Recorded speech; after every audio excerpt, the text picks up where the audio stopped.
আসসালামু আলাইকুম, সবাই কেমন আছেন? ফ্রাইডে ধামাকা ছিল রসমালাই কেক।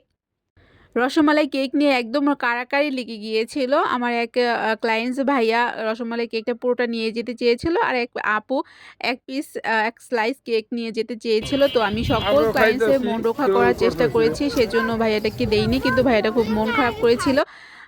বারবার বলছিল, "আপু কেন দিলেন না কেকটা আমাকে পুরোটা?"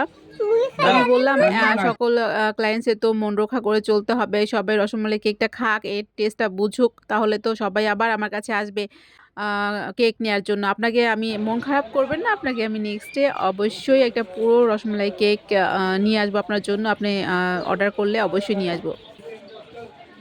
তো যাই হোক, রসমালাই কেকটা খুব ভালোই চলছে আলহামদুলিল্লাহ। খুবই টেস্টি এবং খুবই টেস্টি একটি কেক। আ সবসময়ের মতো চকোলেট কেকও নিয়ে এসেছিলাম, কাপ কেক প্লাস জার কেকগুলো নিয়ে এসেছিলাম। তো আলহামদুলিল্লাহ সবগুলো কেকই সেল হয়ে গেছিলো। বাকি ৩ পিস কেক ছিল, বাসায় নিয়ে গিয়েছিলাম। সেটাও বাসা থেকে এক ক্লায়েন্টস ভাই এসে নিয়ে গিয়েছে। আলহামদুলিল্লাহ। সবাই দোয়া করবেন, সবাই সবার জন্য দোয়া করবেন। আল্লাহ হাফেজ। সবাই ভালো থাকবেন। নেক্সট ফ্রাইডেতে আবারও ধামাকা কেক নিয়ে চলে আসবো। যদি খেতে চান কেউ তাহলে অবশ্যই শোভাপুরে চলে আসবেন।